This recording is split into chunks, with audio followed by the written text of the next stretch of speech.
Olá, estamos de volta com a série que a gente está falando sobre transtorno obsessivo compulsivo.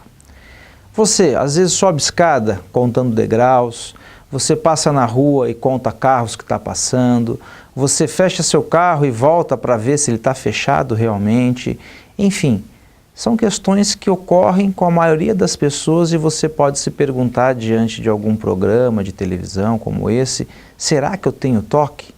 Importante então a gente fazer essa diferenciação. Pensamentos, sensações de que algo ruim possa acontecer, ou pensamentos que são difíceis para a gente suportar e pensar, isso é natural.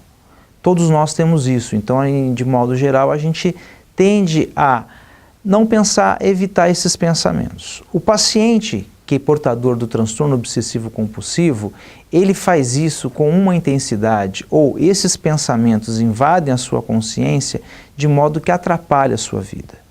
Essas compulsões, exemplos que eu usei como subir, contar degrau, contar quantos pilares tem num lugar que você está passando, ou voltar para fechar o carro, isso tudo são comportamentos normais. Normais em que sentido?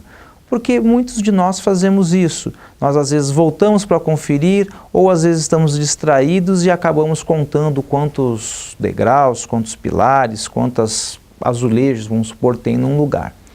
Se isso fica intensivo, de modo que se você não fizer isso, você vai se sentir mal e outras atividades você vai largando, abandonando ou elas ficam prejudicadas por conta desses comportamentos, isso já pode ser mais próximo de um transtorno obsessivo compulsivo. É claro que um diagnóstico para ser fechado é importante sempre você consultar um profissional da área de saúde mental, um médico, um psicólogo ou às vezes até ambos.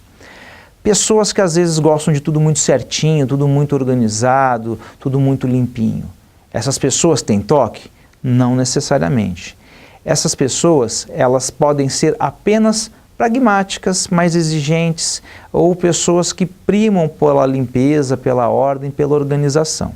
Se esse primor pela ordem, pela organização, pela limpeza, ele começa a se tornar exagerado, atrapalhar os relacionamentos pessoais, ou o sujeito começa a fazer isso em detrimento de outras atividades que levam ele a prejudicar o seu funcionamento social, aí a gente pode estar mais próximo de um diagnóstico de toque.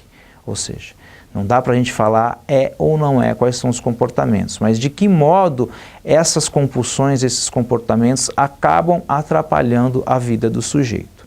Interessante também, como a gente já frisou em outros programas, que as compulsões, elas não visam resolver problemas da vida cotidiana. Então, por exemplo, eu queria ter um toque para lavar a louça. Nossa, porque aí sempre que a minha louça está suja eu vou lá e lavo. As compulsões não são coisas práticas da nossa vida, geralmente são atos que a gente faz, que o portador de transtorno obsessivo compulsivo ele executa, no sentido de afastar essas obsessões e isso vai prejudicando a vida dele. Ou seja, ele não vai lavar a louça e está tudo limpinho, ou, nossa, eu queria ter um toque de passar roupa, então de repente me dá isso, eu vou lá e passo toda a roupa. Ele vai fazer isso de uma forma muito automática e que vai prejudicando ele para outras atividades. Ele não consegue fazer mais nada, chegando a tomar mais de 1 hora ou 8 horas por dia. Já teve casos de pacientes, a gente encontra até inclusive na literatura, de pacientes em que desenvolviam um ritual de 58, 52 passos num banho. Ou seja, se alguns dos rituais dessem errado, ele tinha que começar o banho tudo de novo. E aí, 6 horas de banho quase, mais de 2 horas de banho, o que vai prejudicando a vida do sujeito e das pessoas que com ele convivem. Então, se você está na dúvida, se você se identificou com algum desses comportamentos, não fique preocupado. Porém, tente pensar se de algum modo eles atrapalham a sua vida, o quanto eles atrapalham a sua vida, quanto tempo eles tomam da sua vida. Caso isso esteja te preocupando ou isso tome grande tempo da sua vida, a consulta com um profissional da área de saúde mental pode te ajudar a definir o diagnóstico. Lembre que só um profissional pode te dar esse diagnóstico e o parâmetro para o tratamento mais adequado. A gente fica por aqui, obrigado.